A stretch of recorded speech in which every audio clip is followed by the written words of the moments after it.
Hey guys, Ryan Sprague here from Somewhere in the Skies, and I want to tell you about something that feels like it was specifically made for us. Those of us who have followed every UFO headline, every whistleblower, every UFO sighting and close encounter that literally defined the past year in UFOs. And that is anomalous cards. Anomalous cards are a one-of-a-kind collectible series, capturing the top 100 UAP and UFO stories of 2025. Preserved, documented, and brought to life in a format you can actually hold in your hands. We're talking about 100 uniquely designed trading cards, each one representing a pivotal moment in the unfolding UAP conversation. Every single card is individually serial numbered, making each piece of art a limited historical archive.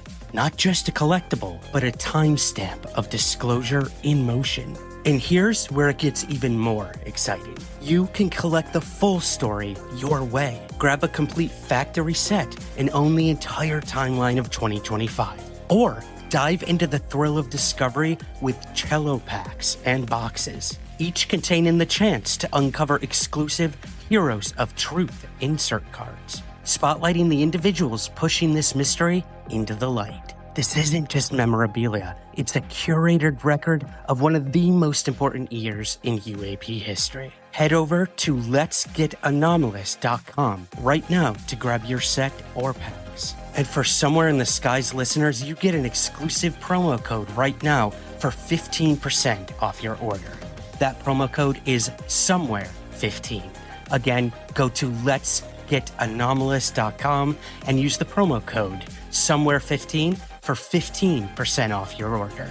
Because the UFO story is still unfolding, and now you can collect it all with anomalous cards.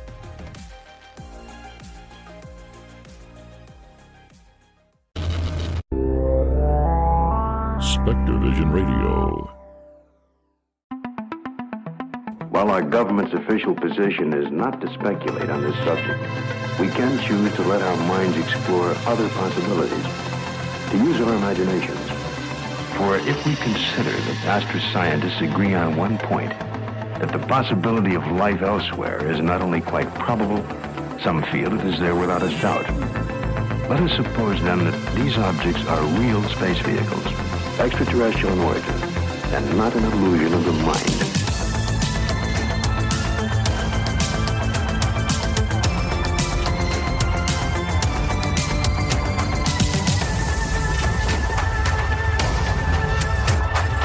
This is Somewhere in the Skies with Ryan Sprague.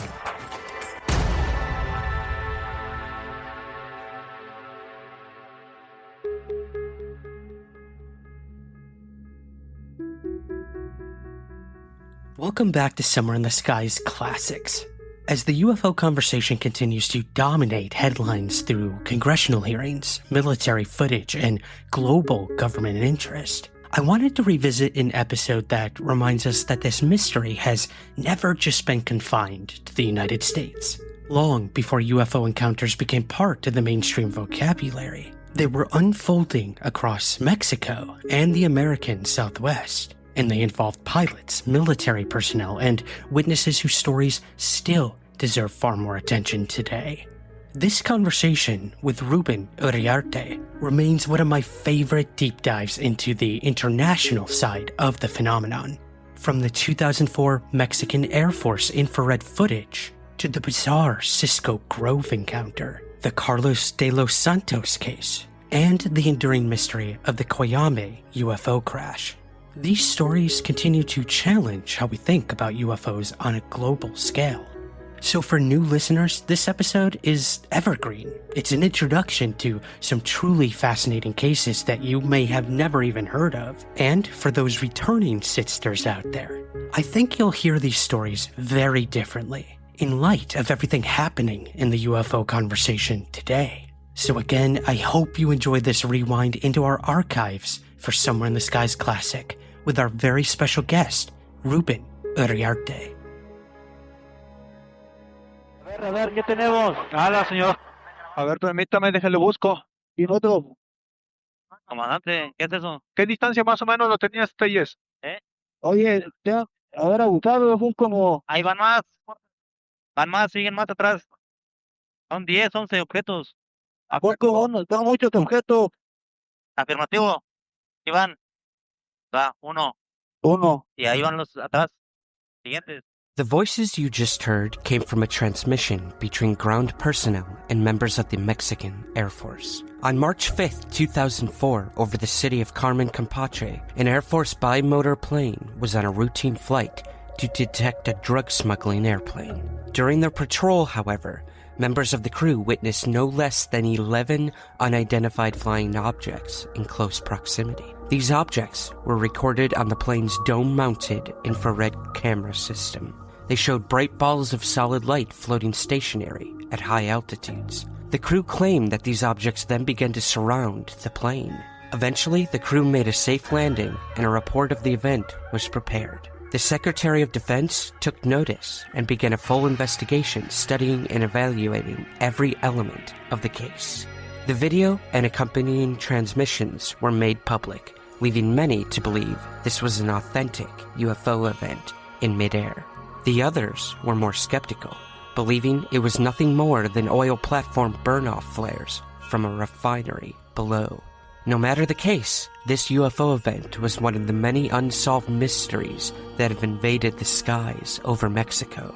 And as we'll learn today, they've invaded the ground as well. My guest is Ruben Uriarte. Ruben is a member of MUFON as a field investigator, State MUFON Director for Northern California, and Deputy Director of Investigations and International Affairs. He has authored a number of books co-written with Texas UFO researcher No Torres about major UFO crashes and other historical cases that have occurred along the borders of the United States and Mexico. Today, we talk about the Cisco Grove incident, in which a UFO witness spent an entire night fighting off a gang of strange beings he believes were from another planet. We then move into the incredible case of pilot Carlos de los Santos, who while mid-flight was surrounded by 3 saucer-shaped UFOs. We also talk about the controversial and lesser-known UFO crash known as the Coyame incident. So, without further ado, here is our conversation with Ruben Uriarte.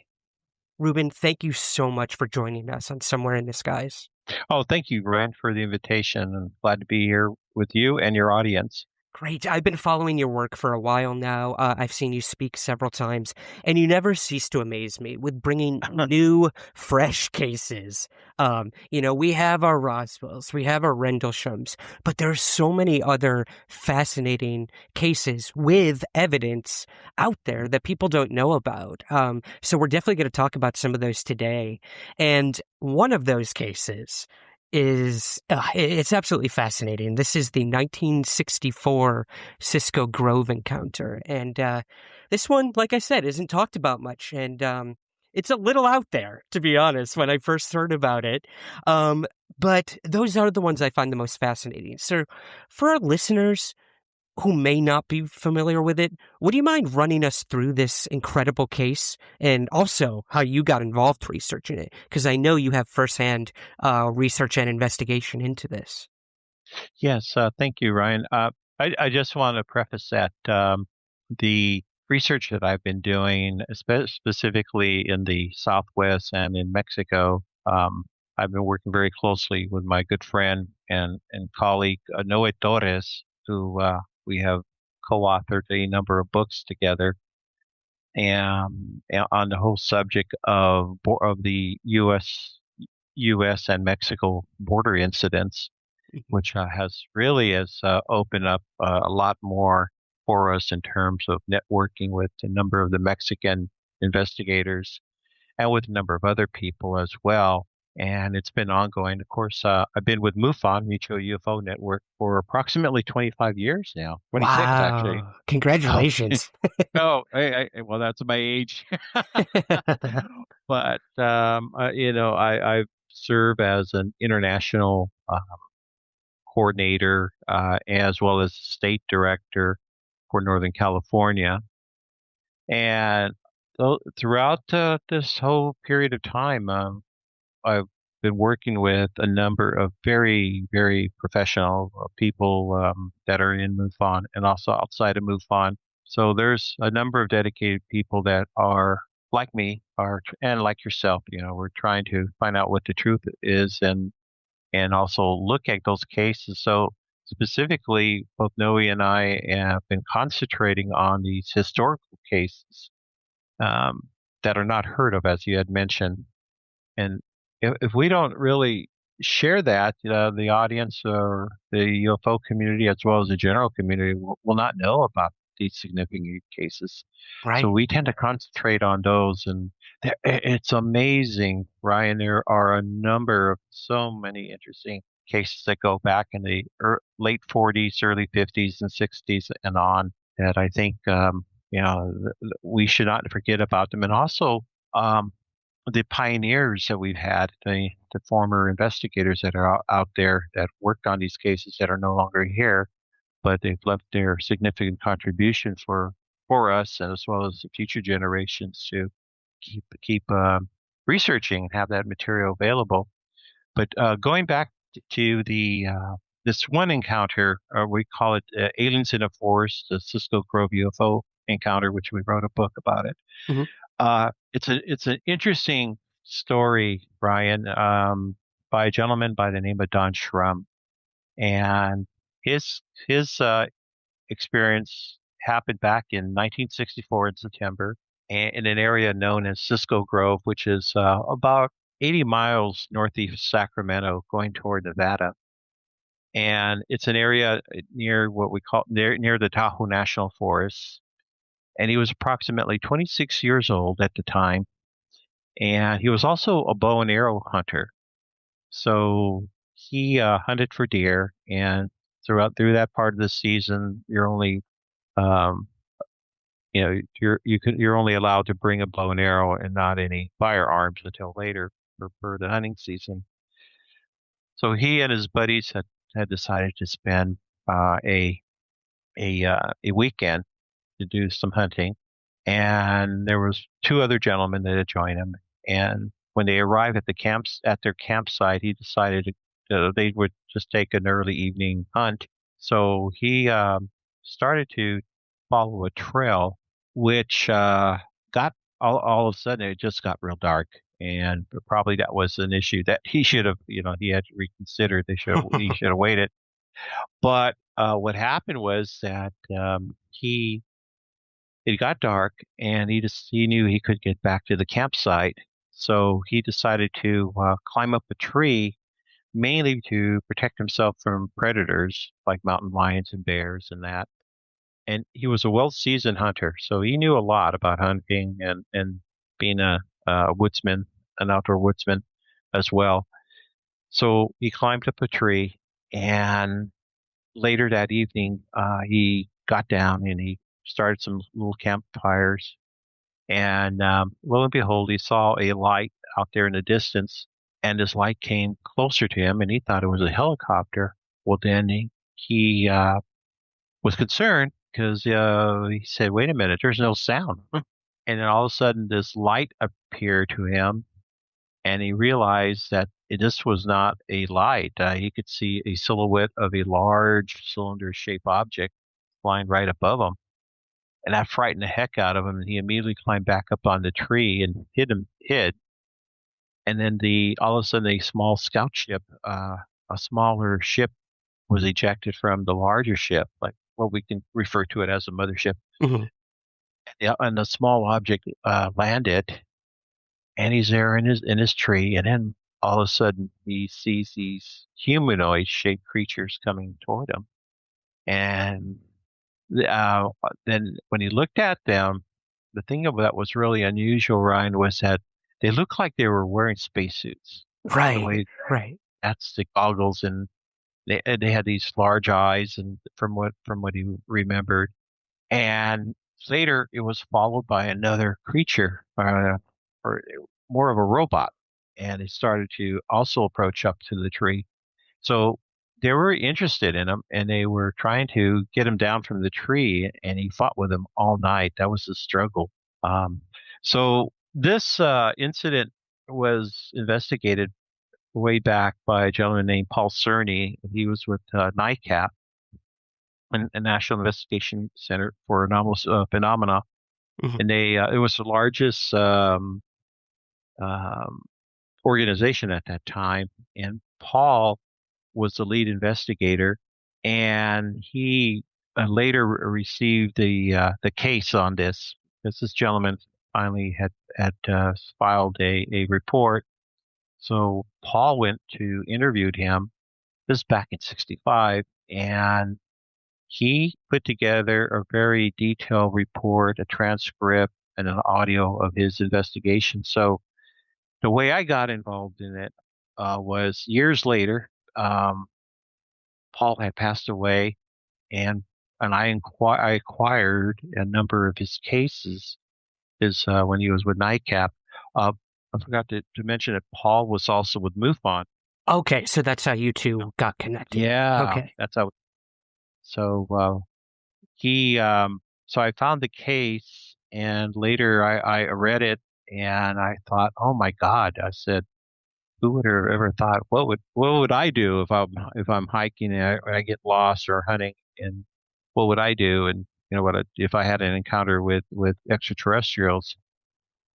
And through synchronicity, I was able to meet with him uh, through another colleague in MUFON, and he invited me to come and stay a weekend with him there at his home with his family.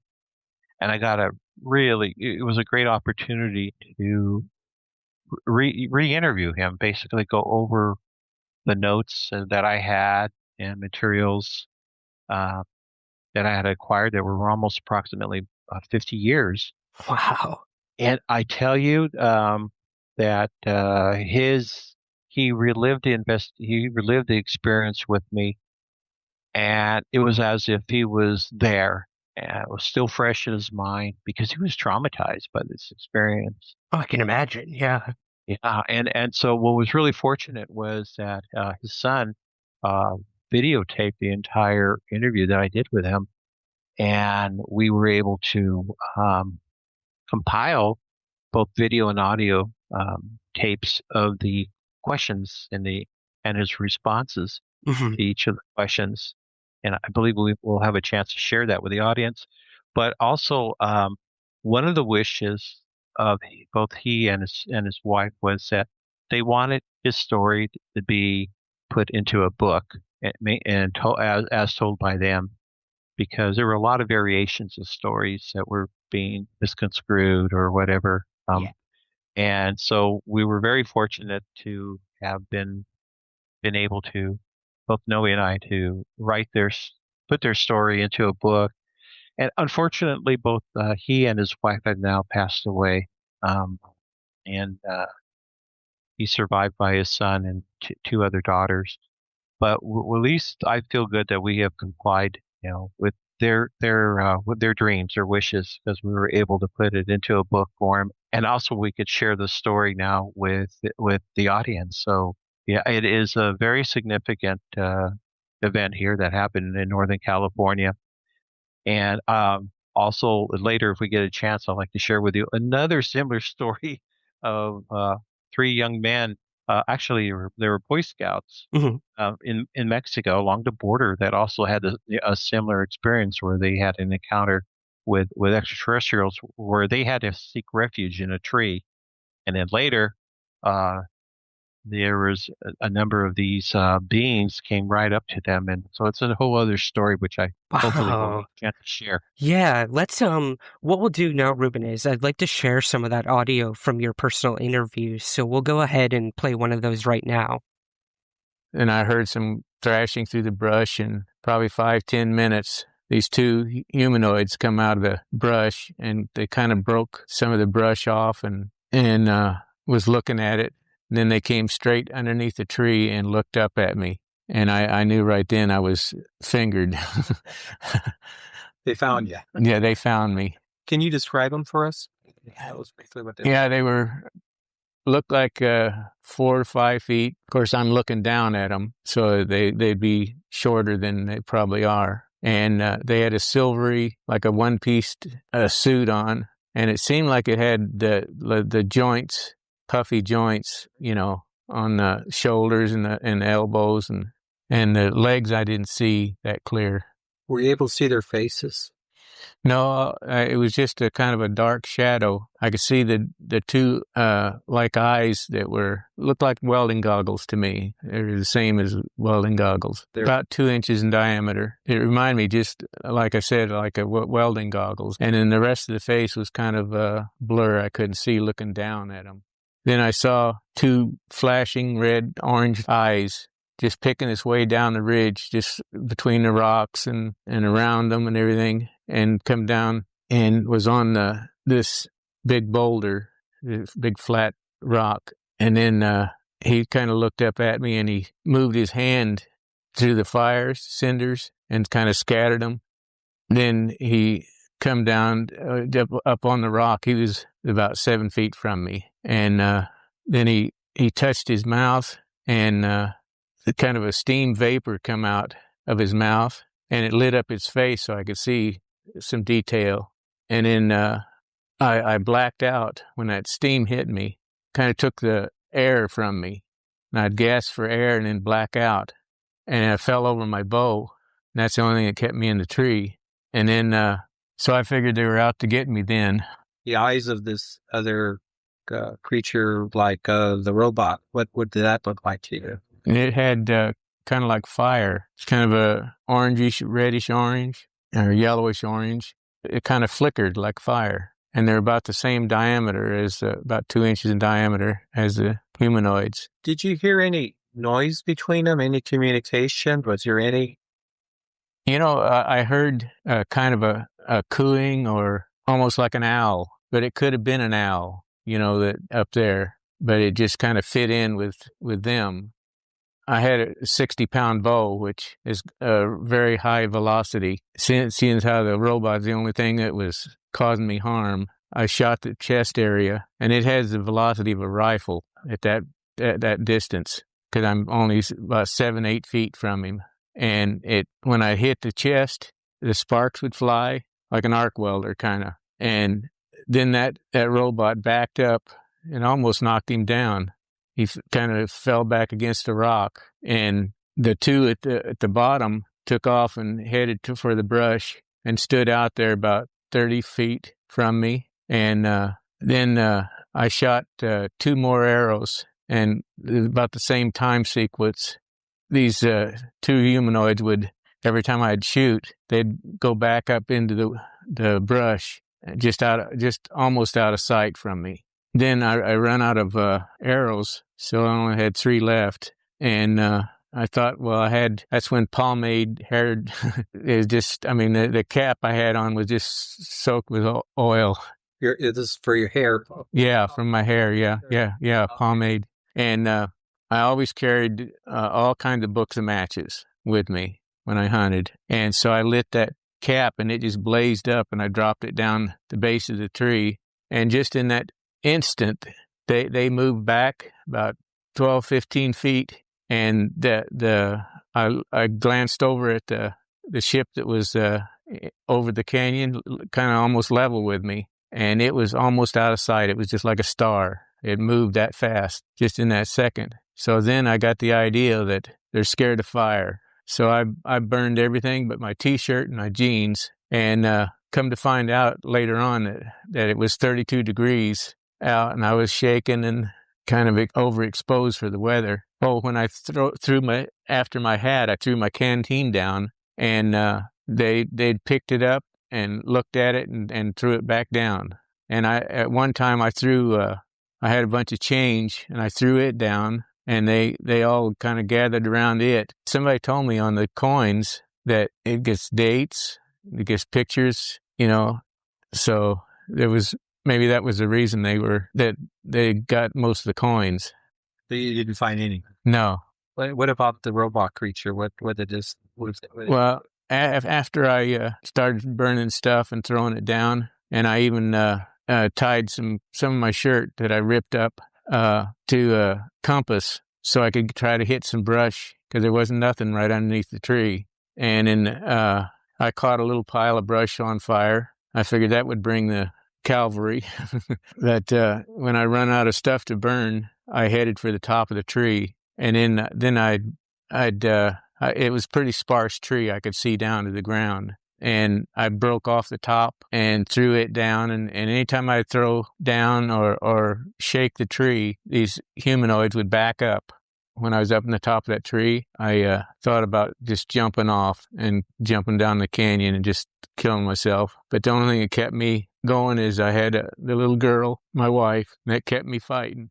After I went to the top of the tree, I had a military belt, and I moved it out to the last hitch and put it around me and the tree. So in case I did get gassed, I wouldn't fall down. And then finally, these two humanoids stepped back from the tree, and another robot came, and there was two just about the same place that the two humanoids were. And they stood facing each other, and flames, just like lightning, real bright, and just came between them. And then the gas was so thick coming up the tree that it would dissipate just about the time I got to me. But then that's when I'd start to gasp for air. And then when I woke up from that, it was light, but the sun hadn't come up yet. And I was just hanging by my belt, my head down, my feet down, and they were gone. Well, I knew I made it. I lived through the night. Just go back. Did you fall asleep, or this gas? Did it overwhelm you? Yeah, that's when it completely engulfed the whole tree and got up to me. And I don't know how long I was out, but it was just you could see just a dim glow of the sun on the clouds and stuff. Not clouds, but in the sky. And then when I woke up, it was light, but the sun hadn't come up yet. I got down and I found my compass and no coins. The coins were gone, and my canteen. But I knew which way I shot the arrow and which way it would arc. So I found two of them and then tried to make my way back to camp. And I got almost to camp, and I just kind of fatigue and everything. I just laid down, and I heard my hunting buddy, whistling, and I yelled at him, and he come pick me up and help me to camp. I slept for about 6 hours because I'd been up all night. And then they didn't bug me until I woke up.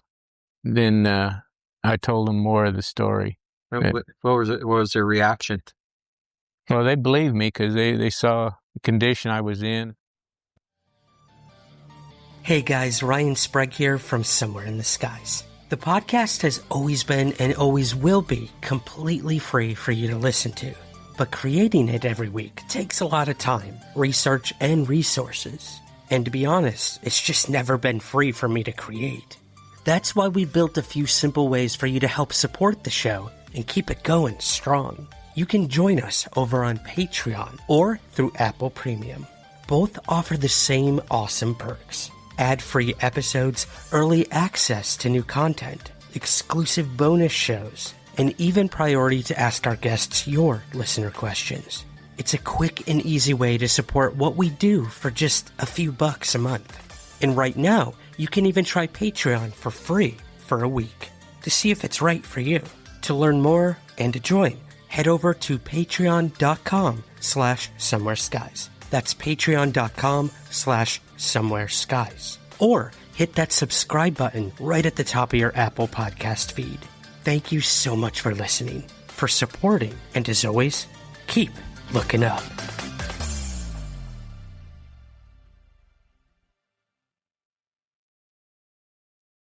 That's absolutely fascinating to hear from the witnesses themselves. Ruben, it's rare, and it's like you said, this is both he and his wife have since passed away. So some of these audio interviews are all we have left, including your book, to hear the most accurate story. So thank you for sharing that with me and with the audience. I'd love to dive right into the other case you mentioned that is almost similar, but in a completely different part of the world. Would you mind sharing that story with us? Yes. What's also very interesting that has some similarities to the Cisco Grove case was an event that happened by three young men that were separated from a hiking excursion back in May 16th in 1997. And this happened in the rugged border desert known as La Rumarosa, and that is in northern Baja California. It's a real rugged area, and it stretches on both sides of the border. And these young men were hiking, and they were going to follow, and they were all part of a Boy Scout excursion. And the entire troop went hiking toward some waterfalls that was like about approximately about 10 miles away from their main campsite. And somehow these young men were following the main group. And when they were returning back from the campsite, they took the wrong trail. And along the trail, they noticed there were a lot of rattlesnakes, big ones. And obviously, they just said, "Hey, we're," and it was starting to get dark. And then they thought, well, they're going to try to stop and start a campfire. And they saw some trees, and so they decided to get close to the trees and start a campfire. And they couldn't, and it just started getting darker. So then they decided to climb up the tree and protect themselves from not only the rattlesnakes, but from any other predators as well. Well, later that evening, they saw again, it's very similar like the Cisco Grove case, these bright lights that were far away. And they thought, oh, maybe that's a search party, or maybe that's a helicopter. They just kept looking, and they kept looking, and the lights were coming closer and closer to them. And all of a sudden, they realized the light started taking a certain form. It was a form like these small humanoids, only they were glowing white. They're like a bioluminescent color. Okay. And these guys were approaching the tree, and they came up to the tree, and whatever this is what I find fascinating, Ryan, was that whatever they touched, it would glow. Like they would touch a rock, or they would touch a plant, or touch the tree, their handprint would glow. Oh, interesting. So Yeah, it would almost like be transported, or it was almost like a contagious luminescence. exactly. And I thought that was, and plus their bodies were glowing. Right. And I thought, well, why carry a flashlight? I mean, Yeah, what's the point? your body's glowing, and then whatever you touch is lit up. And I thought that was pretty fascinating. Yeah. And so like both cases, going back to the bow and arrow case, I forgot to mention that in that particular story with Don Schrum, both these alien creatures, alien humanoids, as well as the robot creature, were trying to capture him, Mhm. and they were trying to knock him out with some sort of vapor that was being emitted from the robot creature. So what happened was Don was on survival mode, and he climbed up further up the tree, and then he started breaking down the limbs. He had matchsticks with him, and he would light tree branches on fire and throw them down toward the humanoids. Wow. And that's what frightened them. That's what frightened the humanoids. Mhm. They were afraid of the fire. They immediately backed up, and so did the robot. And then as soon as the fire would die down, then they would just come right back up to the tree. And he was maybe about 15, 20 feet up on the tree. And then he would sway the tree back and forth just to frighten them as well. But they stayed there. And what happened was he finally got fed up and annoyed by the robot creature. And he had 3 arrows with him, and he shot all 3 arrows at the robot creature. At first, he had thought about shooting the humanoids, but then he thought, no, they're not really bothering me. And something told him inside not to do that. Mhm. But instead, he shot at the robot creatures. So with that, there was another group of aliens or humanoids that arrived with another robot creature. and then both of the robot creatures arrived. Both another robot approached the robot that was next to the tree. They both stared at each other, and then all of a sudden there was this electromagnetic lightning and everything, and this force field just opened up, and then both robots emitted this huge plume of gas that went up and toward Don, and Don became unconscious. What happened was was smart. He had wrapped his belt around himself and around the tree trunk to prevent him from falling. Right.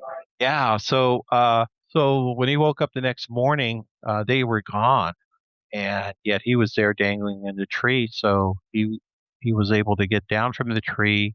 He found some of his arrows, some of the things that he had thrown at him, and he went back to the campsite and he found his friends. And he was totally exhausted. He fell asleep for about 6 hours, and then later he went back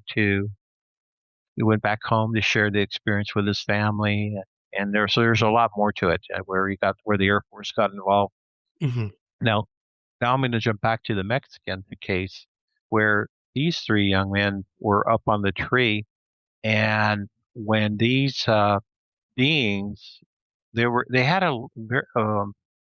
very curious. They said, "Why, you know, think about this, Ryan. In both cases, you have these witnesses climbing up in a tree. I mean, why would you wouldn't? It's not your normal thing where you find humans in a tree, but Right. for some reason, in both cases, they were in the wrong place at the wrong time, and it just so happened that there would be a UFO hovering in that area and catching a curiosity. Mhm. So what happened here, Ryan, was in this case, in the Mexican case, the beings approached the boys, and then they started to climb up the tree. Oh, wow. Okay. So this is And where the cases differ. yeah, they climbed up the tree, and they got near the boys, but they kept their distance, and so they kept climbing up the tree limb, and then all of a sudden a small disc hovered right above the tree, and then it was followed by a number of other trees. No, excuse me, a number of other UFOs. Okay. So all of a sudden the door of the object opened up, and some of the beings were able to climb up in the tree, and they used the tree to get like a ladder to climb into the disc. Wow. That is so amazing. Well, these gentlemen kept looking. They saw that that tree was surrounded by about 40. I think they estimated there were 40 of these beings that were there. Whoa. And he noticed that they also paid attention to the plant life and rocks. So it was almost as if they were like on like a scientific expedition. Right. And he also said that they were carrying a small box. And they would break off into groups, and in each group, one would carry a small box. So they kept observing these beings, and then finally, it got later. They left, and then all of a sudden they didn't hear anything, but then they came back, and they could hear all this rustling down below among the leaves. And from what I remember was that they couldn't see him, and they find out that perhaps they were invisible. Mhm. So they didn't see them, and then later more of these beings came back again, and finally they left. And throughout that time, there was a number of these flying discs above around the tree. They would make formations into a triangle. So then, right around dawn, and finally the boys, when the sun came up, and the beings were gone, they climbed down the tree, and they checked themselves to make sure that everything was okay with them, and then they decided to go ahead and climb back. No, excuse me, to go back to the campsite. They decided to find the main trail, and later they ran into a small search party.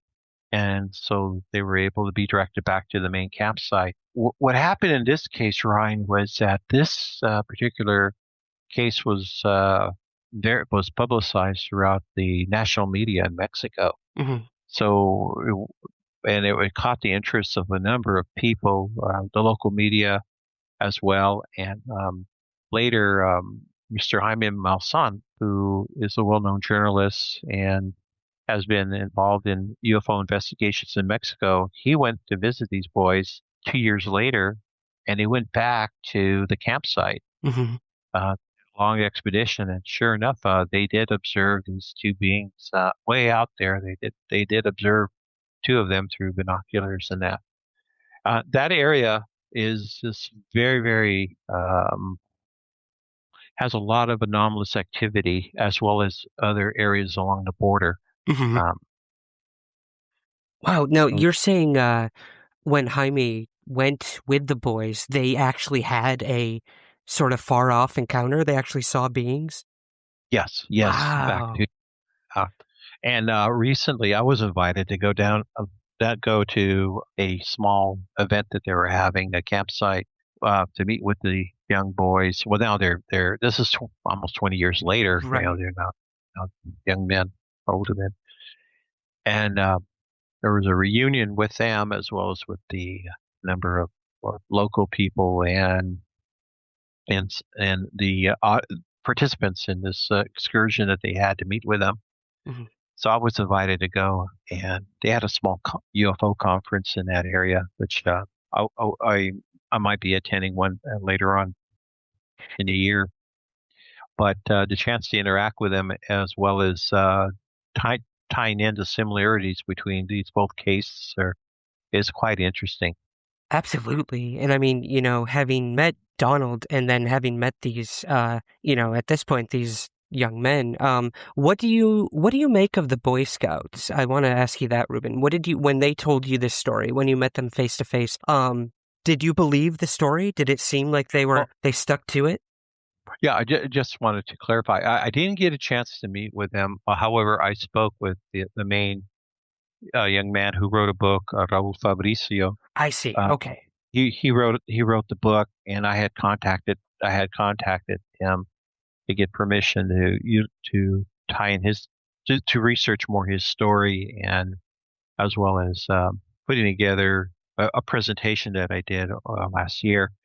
Okay. And I totally believe what he said, what they experienced really actually happened. Just like, yeah, after when I spoke with him on the phone and looked at the comparisons with the notes that I had and with my interview with Don Schrum, I find these boys to be, or these young men to be of high character, as well as, well, at least the story, it has a lot of credibility. Mhm. It sounds like it, yeah. And I mean, what is there to gain from something like this? You always have to wonder when people come forward with cases as incredible as these. Yeah, yeah, and that's the other thing is, what I find is like with Don, he had a, and he used a different name. His concern was the same issues that a lot of these folks who have encounters or their experiences is they're concerned about the ridicule factor. They're concerned about what their families might think, or if there might be a possibility that this will affect their job. So gradually later, these folks will finally come out and help put together or give much more information on what had happened to them. And if we were fortunate, they may put it into a book. So that's Mhm. how one way we could start tying in the comparisons or with these different unique historical cases. Right, absolutely. And I mean, while these while these cases happen somewhere on the ground, Ruben, I want to talk about one that happens somewhere in the skies, which is, aptly the title of this podcast.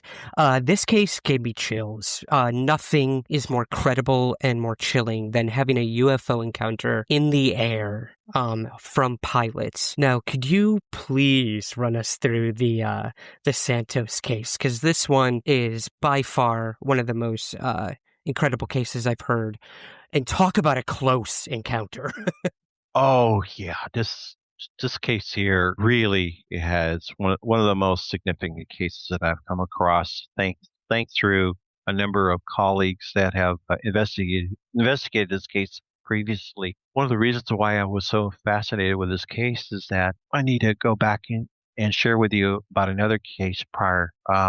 What really got us interested in the Carlos de los Santos case. Both Noe and I had put together a book called Mexico's Roswell, Oh, yes, of course. the Chihuahua UFO crash, Hmm. and that's where an object had collided with a small airplane over the deserts of northern Chihuahua in an area known as Coyame. The way the story goes is back in 1974, on August 25th, there was a small plane that flew from airport flying toward Mexico City, and in that, at the same time, there was an object that was being monitored out in the Gulf of Mexico that was flying toward Texas and over by the Houston, the Gulf of Mexico area, heading toward Texas. And this object was being picked up by U.S. military radar, thinking the radar operators thought that this could have been an ICBM that may have been launched from a submarine. As it turned out, the object was flying to about 2,000 miles an hour, and it was up at 75,000 feet, and then it started to descend gradually. And all of a sudden, it made a 90-degree turn, made an abrupt turn, avoided going into U.S. airspace, and then it flew into northern Mexico. At that time, that object collided. Excuse me. That object had flown over most of northern Mexico towards the Chihuahua Desert, and that's when the collision had occurred. And not to go in too much in depth about the story, but what I find fascinating, of course, is that in the attempts of the search and rescue by the Mexican Army, a small disc, and the disc was approximately 16 feet in diameter, about 5 feet in height. So it was a small That's pretty disc. small, yeah. Yeah. And what's interesting was there's more to the story, but the way we knew about this case, it was through a report called the Deneb report. Deneb was the name of the report that was written by what we believe are a group of military insiders. These people really went in depth, or the writer, they really went into depth about the rescue and the attempts to get the saucer back. And then, unfortunately, the Mexican soldiers were exposed to some sort of agent, and they all died Oh, wow. in the convoy.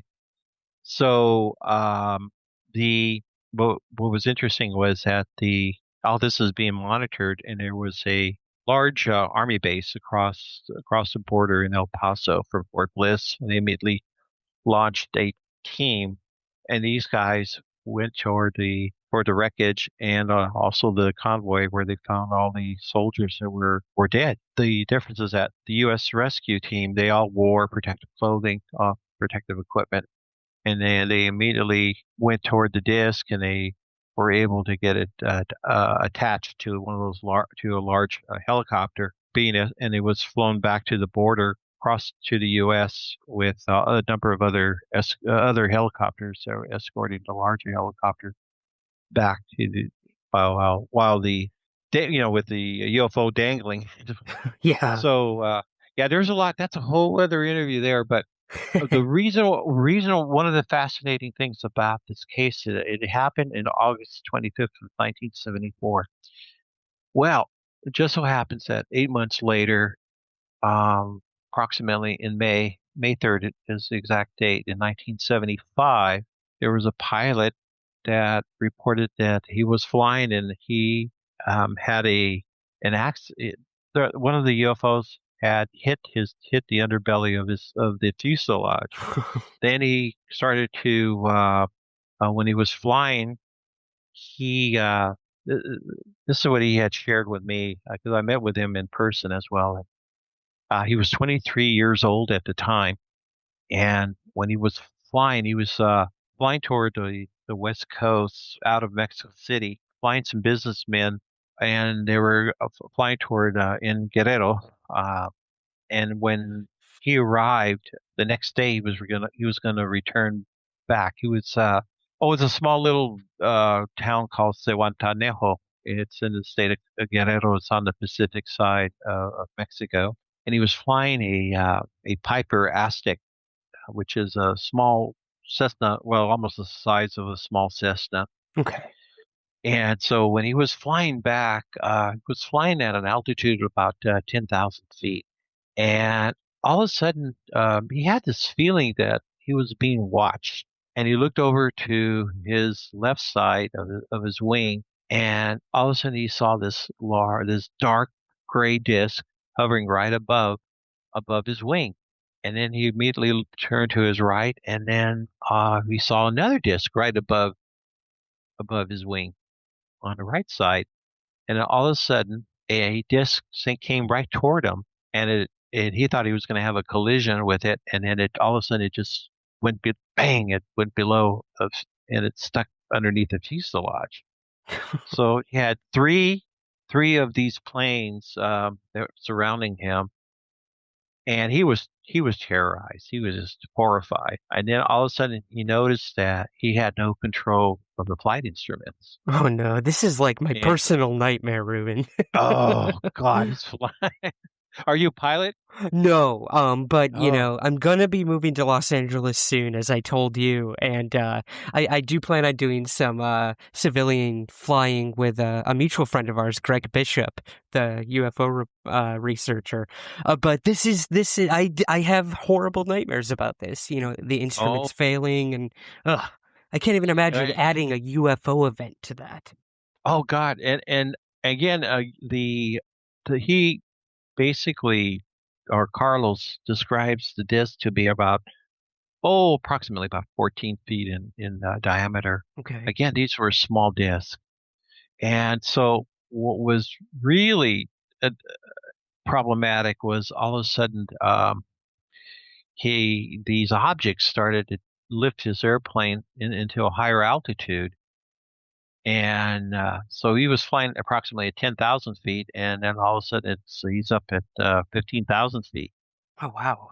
And what scared him was the fact that as they were dragging him upward, his concern was his cockpit was not pressurized, and that he would have no oxygen and he would pass out.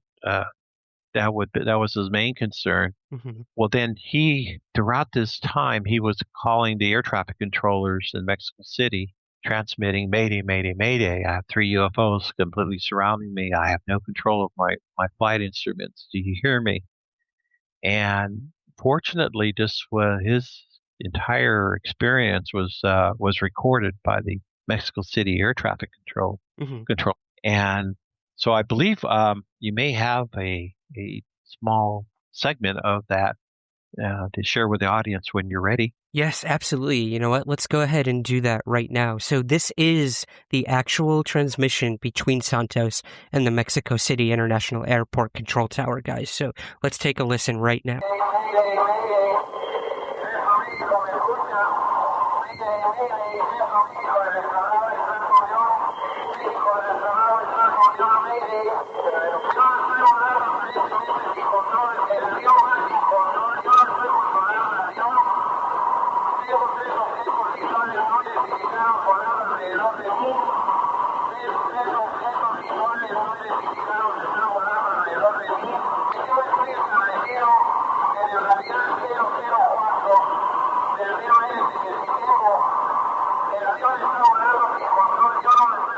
So that just gives me chills, hearing the frantic voice of Santos himself in real time as this UFO event was happening, Ruben. Wow. I feel so fortunate that we have that. It is evidence that, you know, this isn't just a story. This has been recorded in terms of the FAA being involved in Mexico City. Oh, wow. Absolutely. His cases, and there are other pilots that have also had encounters with unidentified aerial phenomena, or UAP, or UFOs, as we say. But one of the things that I find real interesting too is the verification behind this, because the Mexican government, and also their version of the FAA, they ordered a small Learjet that was nearby to make visual contact, and the pilot in that Learjet also noticed the three mysterious objects surrounding Carlos's airplane. Oh, wow. So that's the other part of the verification. And what happened was that Carlos all noticed that they were flying right over or close to the volcano Popocatépetl. That's one of the largest active volcanoes, not too far from Mexico City.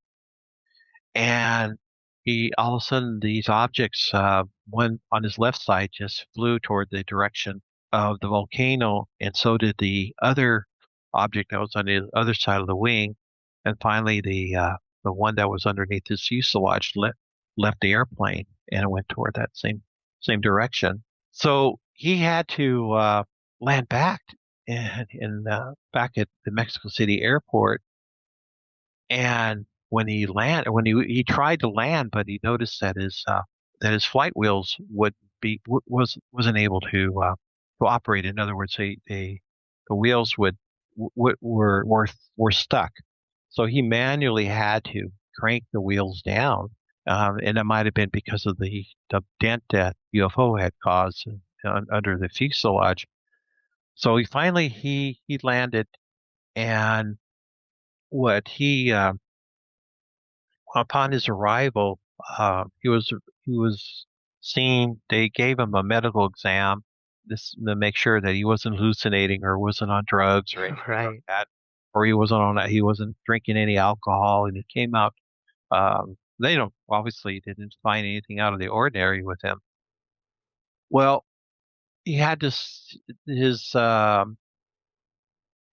lot of attention again, like the case from the young men in Mexico, like the Boy Scouts. There was a lot of national media with this case, and we're going back into time in 1975, but there was a lot of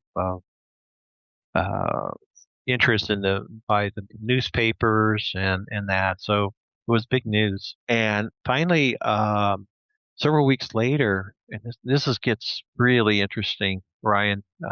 What he shared was he was driving and he was confronted by four black suited, Scandinavian-looking men, as he described them, in a black limousine. Oh, no. Yeah. And they forced him on the side off the road, and they warned him not to discuss his sighting or harm would happen to him and his family. And Carlos was on his way onto a television interview, and he decided not to go to the interview because of the threat. Mm-hmm. And then again, there were some prominent UFO investigators at the time, Dr. J. Allen Hynek and even Jack Belay, were going to meet with him. And again, these strangers reappeared, the men in black. Yeah. And they threatened him again, saying he was not to be interviewed. But he said he decided to not to pay attention, and so he conducted his interview with the prominent investigators in that, and gradually his story it's one of those solid cases that has so much behind it, the credibility of himself, as well as the paperwork, the documents, the different witnesses that were there. It's definitely one of the prominent cases in ufology. Absolutely. It reminds me a lot of the Japan flight case as well, with the pilot Tadahouchi, who came forward, was told not to talk about it, was put on desk duty after having a UFO, make contact with his plane. But thank God we have, with the Japan case, we have radar data. We have the transmissions between Tadahouchi and the flight tower.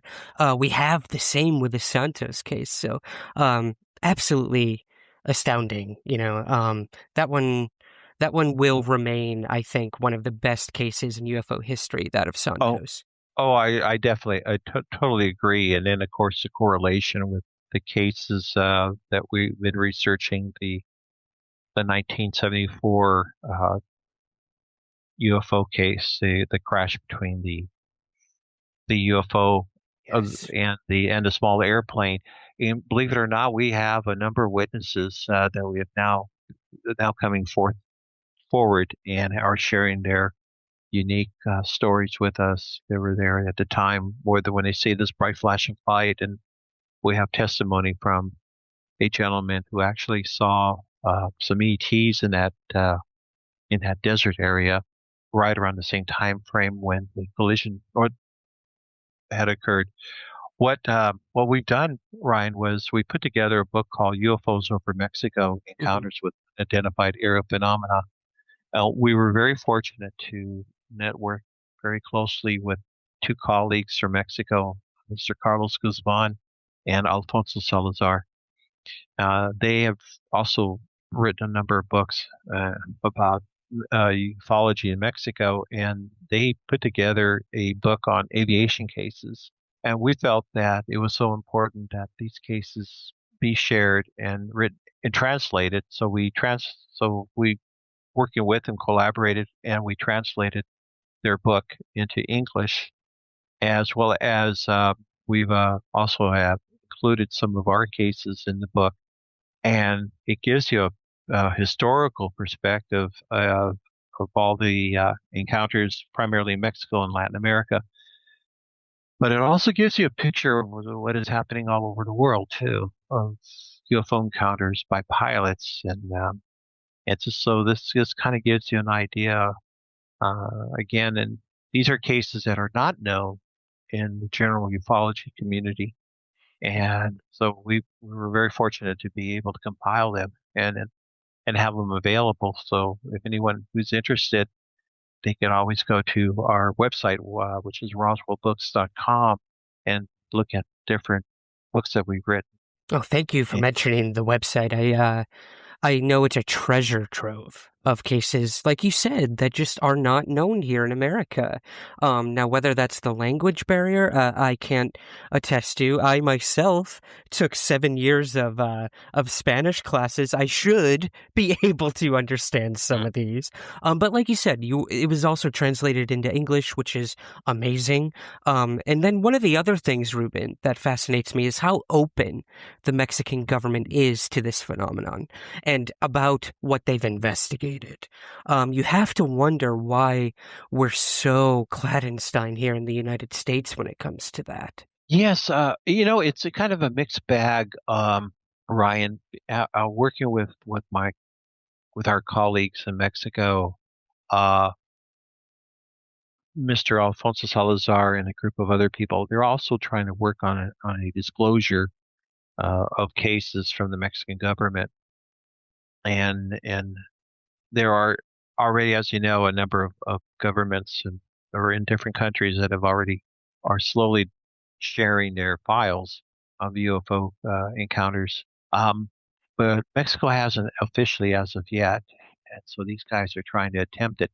But there has been a general acceptance because it's different in the sense that many of these cases, people are not. It's just accepted among the population. Again, there is some skepticism in the research that we did in the UFO encounters. Again, we did find there were some pilots that were very concerned about sharing their stories because they were concerned about how um, their administration from the different airline companies would react if they were to share their stories. But what I found was that the media had so much access directly in getting the stories um, directly from the pilot.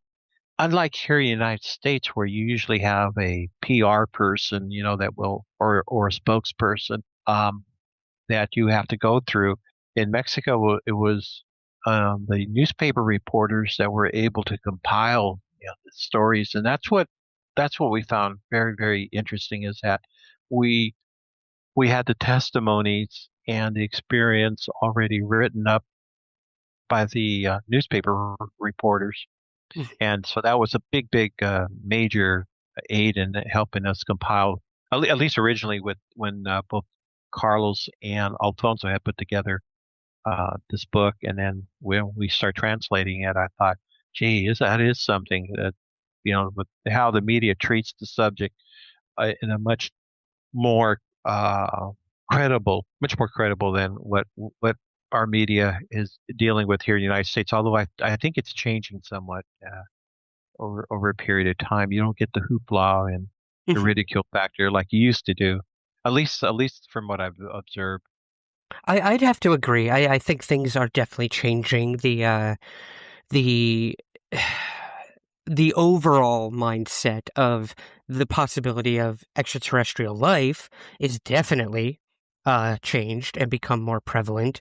But then the question of UFOs having visited the planet, I think also it's a trickle down effect that the more cases we hear about, the more it's shared, the more people are more willing to open their eyes and possibly their minds to that. Um, yeah, it's fascinating. Totally, I agree with you, Ryan. I think the big advantage that we have now is the technology. Oh my God, how quickly we can receive information on the internet, which we didn't have access to, maybe 20 years ago. At the time, it was still in its infancy, and now it's like bang, you're able to get news from all these different websites, from information from other researchers, from various organizations like MUFON, NARCAP, etc. Um, that you are able to get an update. And the other difference is now is that you mentioned it earlier was a language barrier. Now with this technology, you can definitely get the information translated immediately into the different languages. Yeah. So I get that I keep in touch with a number of colleagues that send me their articles. And unfortunately, I'm not able to travel to Mexico like I used to, and we can't. Before Noe and I and the groups, we had more uh, um, flexibility in traveling, especially in these remote areas. But unfortunately, now it's in some areas it's not safe, Mhm. due to the whole drug war situation that's been going on. So we have to take precaution, but we rely a lot on the findings of what our colleagues are finding out in Mexico.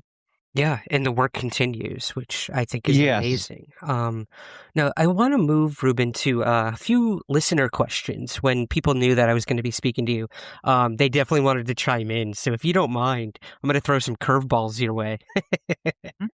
Hmm? The first one has to do with your work with MUFON. Like you said, you're a state director. You've worked internationally with MUFON.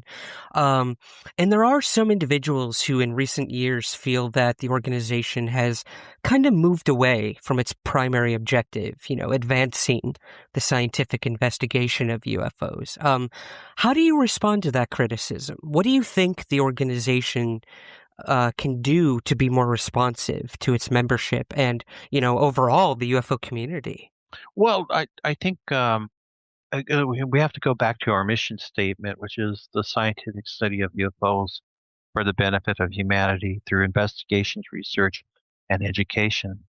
And our organization has been around since 1969, and it is growing. I've been with it for 25 years and have seen a number of changes. We have a great group of leaders Hmm. in our administration. We have a number of various um, r- technical people that are with various scientific backgrounds that are looking at the statistics that are being submitted by our field investigators and that. And what's interesting is that now with the technology, we're able to have a database that collects some vital information from each of the sightings. And so out of that, I would say that you're able to get at least a general picture of what is going on in our skies. and you have a lot of data analysis to back that up.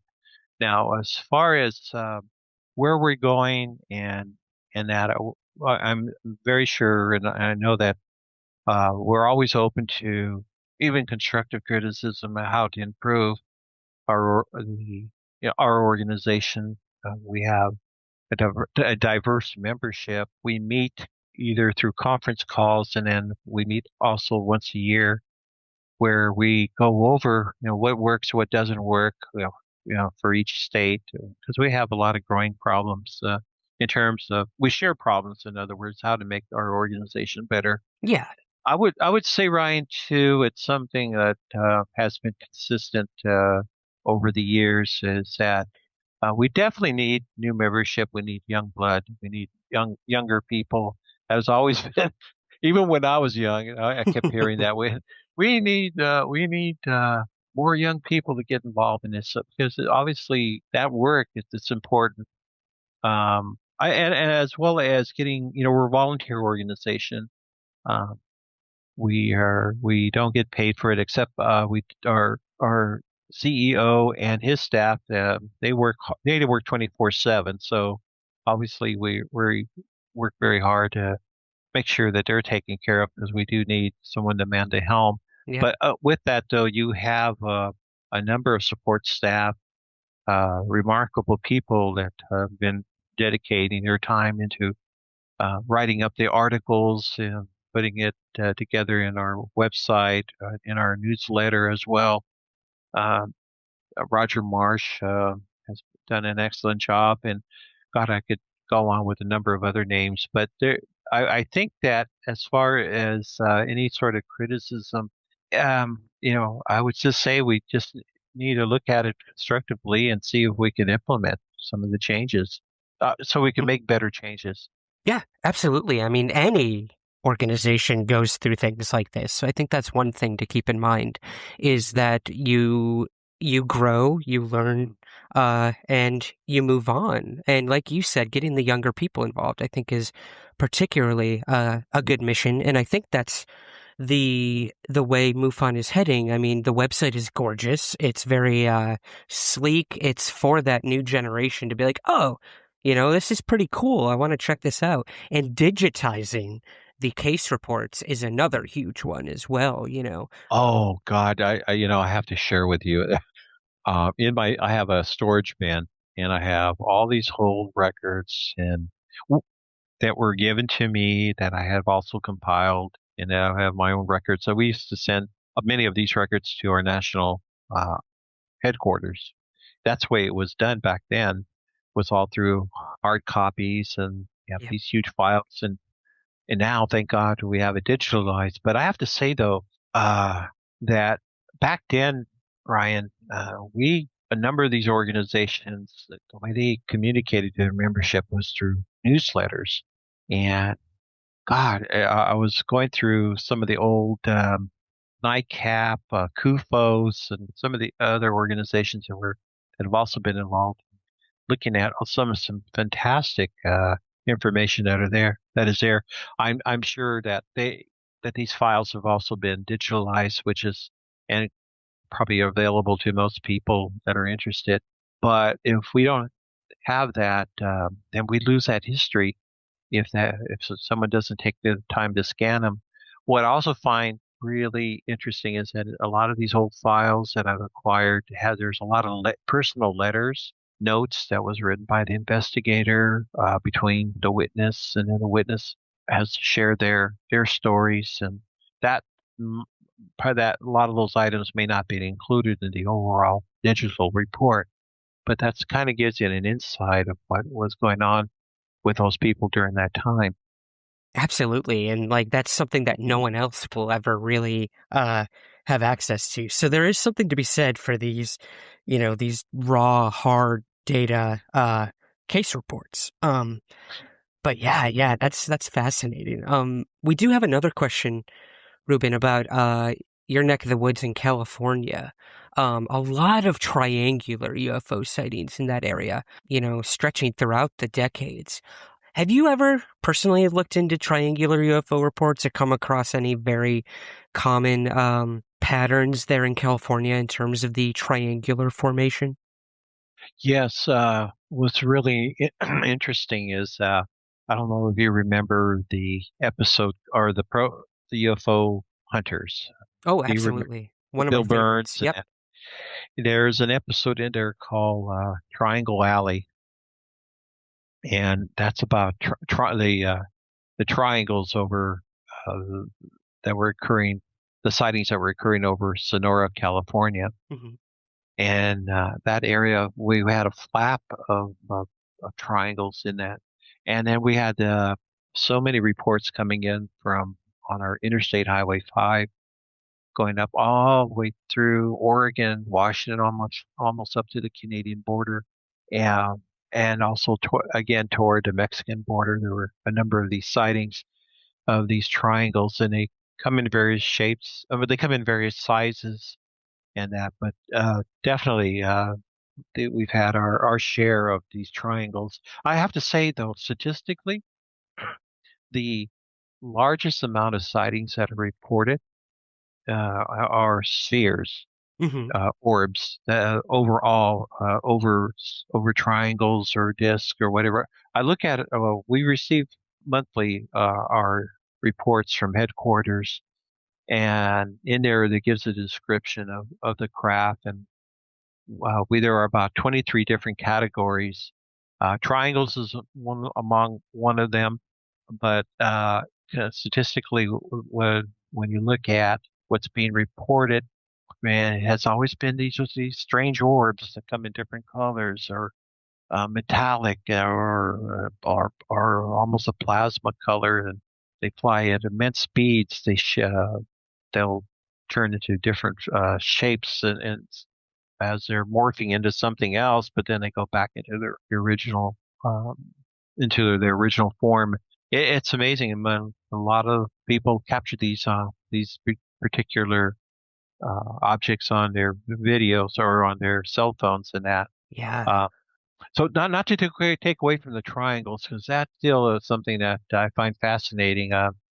Because I remember earlier the cases that were being reported was your good old fashioned flying saucer shaped objects, and then it became your cylinder shaped objects, and then were flooded with the large boomerang or the triangle shaped objects as well. It's funny how that happens. It almost seems to evolve throughout the decades. I mean, you have to wonder, is that a cultural thing? Is it a sociological thing? Or is this literally the phenomena evolving with time? Like you said, the most prominent now is these orbs, these balls of plasma or energy that seem to be somewhat intelligent. While triangles might be some sort of top secret military technology or mixed with some sort of ET technology. And we won't go down that rabbit hole right now, but it is interesting I, that orbs seem to be more prominent now. I can't share with you. These are just sightings that happen here in the United States. But we had approximately 516 triangle-shaped reports that was reported to us for the year 2016, Wow. compared to let's see, in terms of orbs, we had over 1,000. I was going to say, it's got to be at least Here. double. Yeah. Yeah. What I find most fascinating is that during the fiscal year, or call it fiscal year, during our calendar year of 2016, in looking at our data, we had approximately 259 landings, hoverings, or takeoffs. In other words, the witnesses observed these crafts either in the process of landing or they were hovering real close or taking off. But out of that, there were 20 entities that were observed. Wow. Yeah, I find that quite fascinating. I don't have I need to look more closely as to what is it that witnesses saw. But obviously, when we get the reports of how close they were, they're going to see a lot more detail. Yeah, definitely. Wow. That's a lot of very close encounter cases. Yeah, I can also share with you in terms of just overall in terms of flying saucer reports, we had about 382. overall, and then but also reports of oval shape, which I think is also connected with this whole saucer Mhm. shape object. It's 251. So if you were to combine that, yeah, I would say close to over 700 total of these flying discs. But that tends to be higher, and then comes your triangle sightings, and then of course the spheres, which is the most reported. Wow. Well, thank you for sharing those numbers. I think that's something that a lot of people don't take into consideration, and it really puts a perspective on how many UFO reports or UFO cases, I should say, are being reported as opposed to not being reported. We know that there are so many more UFO sightings that don't ever get reported. So, Exactly, and this is just our MUFON data. There are other databases out there. right. We're just, again, not everyone reports their sighting, but this is based on what's being reported through our database, through our case management system. And I can't share with you though. Back in 2015, overall we had over 11,000 cases that was reported to MUFON. Wow. But it dropped for whatever reasons, for 2016 it dropped down to 7,000. A Okay. little bit more than 7,000. So, the difference of 4,000, but still, it just depends on who's reporting. And then also, this is where the media is important, where we need to continue to advertise who we are, what we do, inform people about MUFON and all the other organizations, so they could go ahead and file a report. Or many times people will file a report maybe after many years, or they know loved ones or whatever, and then they decide to file a historical report. Right. And then, Ruben, do you know offhand the what the website is for MUFON, just in case any of the listeners want to Oh yeah, join? absolutely. Just MUFON.com. Perfect. Does it get easier than that? Yeah, it doesn't get any easier. Yeah, Yeah. and then of course, for those that are interested in the other case that we talked about, they can go to roswellbooks.com. Great. And that's all of you in No's work, Yeah. correct? Yes, that will connect you to our Amazon.com, for those people that are interested in purchasing books. Oh, perfect. Yeah, because we both know there's more to these cases than what we covered tonight. Oh, absolutely. I just barely just skimmed the surface, but hopefully it'll Mhm. give the audience an overview as what we're doing. Yes, absolutely. Now I know you have some speaking engagements coming up in the near future. Would you mind telling us about those in case anyone's in those areas? Yes, in October, I'll be speaking at the Mile High Mystery Conference. Yeah, that's going to be at the Crown Plaza, Denver Airport, and the Oh, a very stage. controversial airport.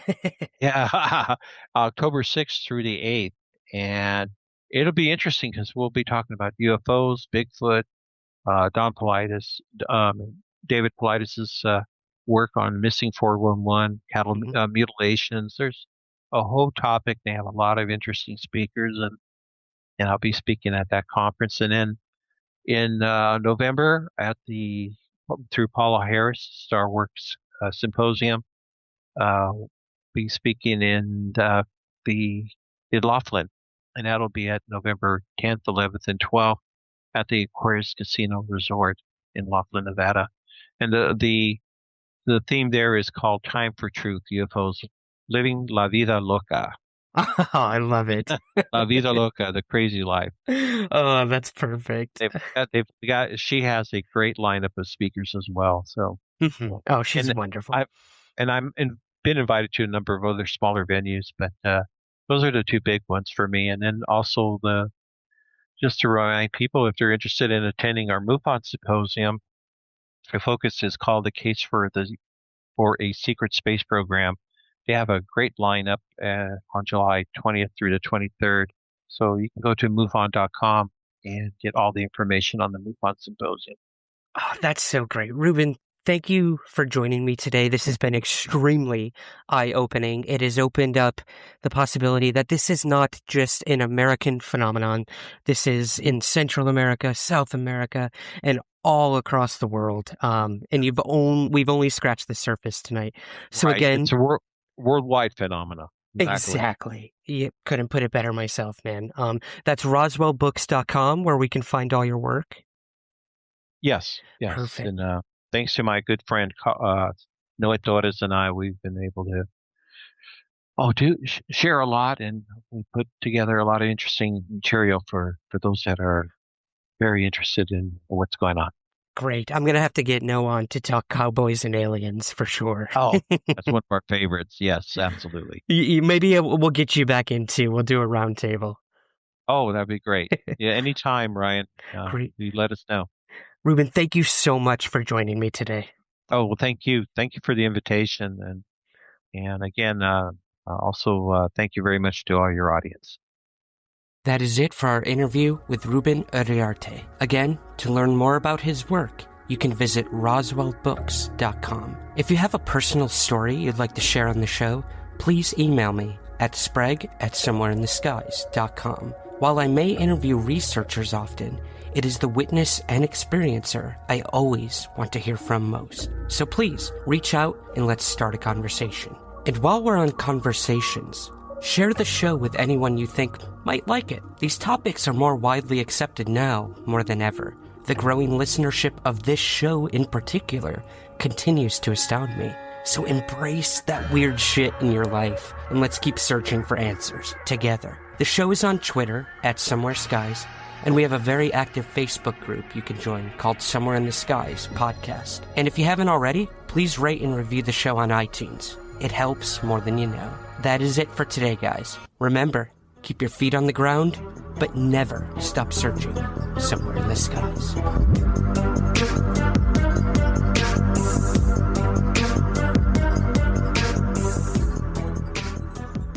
Somewhere in the Skies is part of the Somewhere podcast universe. Please take a moment to rate, review, and subscribe on Apple Podcasts and Spotify.